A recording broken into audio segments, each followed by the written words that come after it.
Hello everybody, my name is Lane Underpants, and my underpants have been struck by lightning. And it's been a while. I didn't forget about the channel, but probably everybody else did. I just really haven't had many ideas or opportunities for videos, but hopefully that'll change.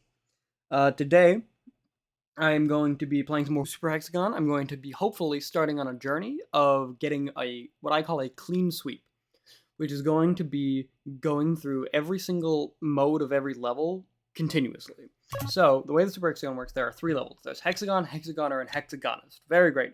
Each mode has a base form, and a hyper form, and an ultra form, which I call. 60 seconds in the base form, you get to the hyper form, you unlock it as a level, as well as you just transition into it. And 60 seconds in the hyper form, you go to the ultra form, which there is no level unlock for, but it does exist. And then after 60 seconds in the ultra form, you go back to the base form of the next level for everything except for the last one, where you just go to a pure black and white flat mode where it just goes on forever. And that's the end state. But I do want to reach 60 seconds in that. So that's 3 modes, base, hyper, and ultra, for all 3 levels. That's 9 minutes straight of just hexagoning. I am pretty good at this game, right? I have all of the achievements, right? I've hit 60 seconds on all of them, but I am nowhere near that good. Like, that is just, it's completely different, sort of like a ballpark from where I'm at. So hopefully, through this series, I'll be able to get better and then be able to do something pretty damn cool in this game. So yeah, this series is mostly just going to be me practicing and getting better and getting more consistent so that I can hopefully get to the big goal. So yeah, without further ado, let's just hop into it.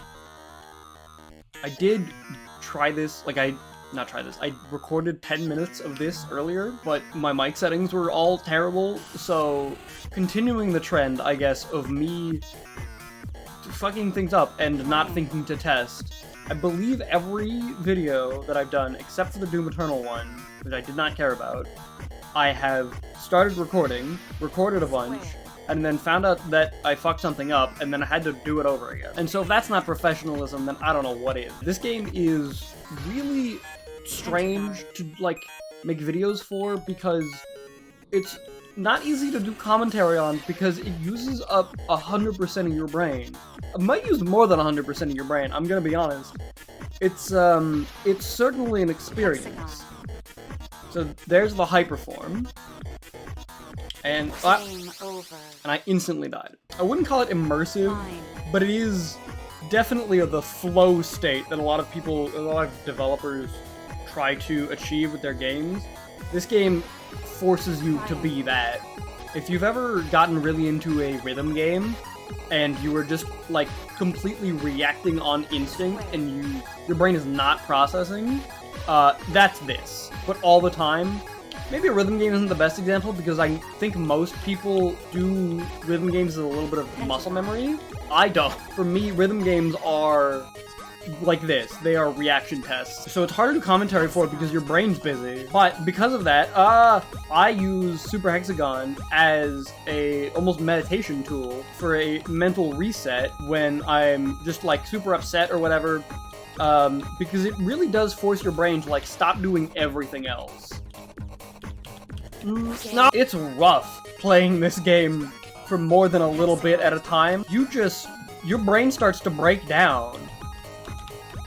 And yeah, there's a pause there, which is very interesting. Whenever the shape changes, where, because you do just literally have to guess, the game gives you more buffer than it looks like you have. So you're always able to make it to whichever side of the shape you actually need to be on. It's a nice feature, because they could have been really way more mean with that, but they aren't.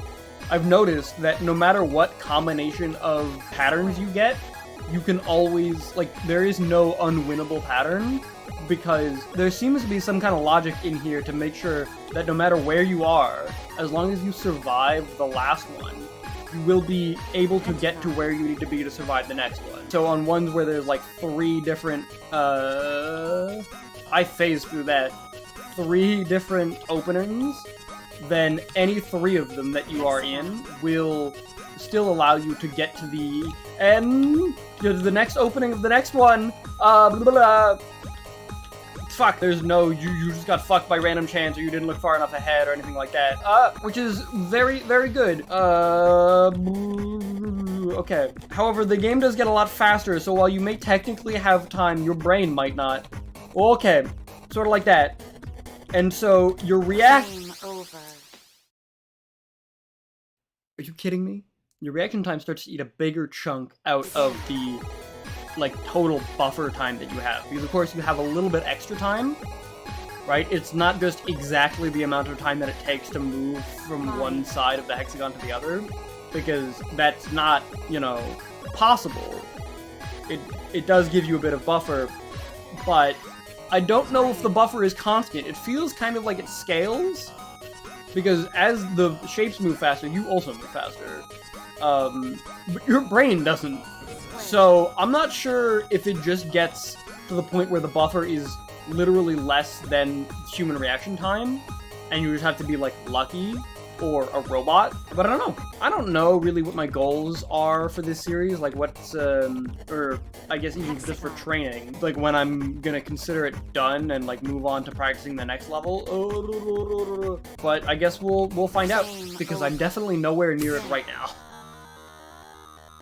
Also, it starts you in a random point of the song every time, which is cool. It means that you don't have to constantly hear the same bits, especially if you're dying constantly at the beginning of levels. It's a weird little game.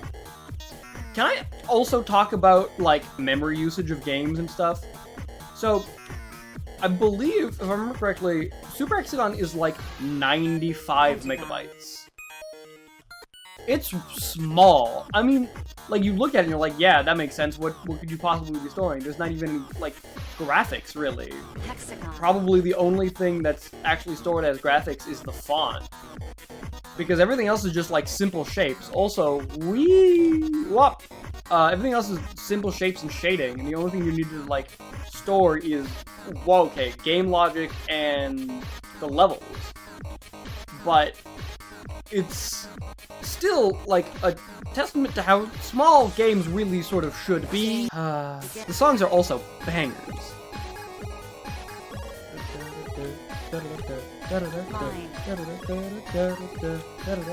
These episodes are probably going to be a lot shorter than my other videos, partly because it'll help me get them out faster, partly because I fucking can't play this game for that long. Yeah, I think them being shorter will be good, because it means that I won't have as much of an excuse to not do them, and also it means I will have less to edit, so I will have less of a reason to not do that either. Whoop! Now this is real pod racing. Oh, no! I was so close. Alright. I don't know how much more of this I can take, I'm gonna be honest. I might have to wrap it up soon. Especially going through this every time. You know what? No, I'm gonna go straight to hyper. Game over. Begin. That doesn't bode well. Okay. Line. Nope, that's a pentagon. I understand it now. Ah! Alright. Last one. Hooah! Okay.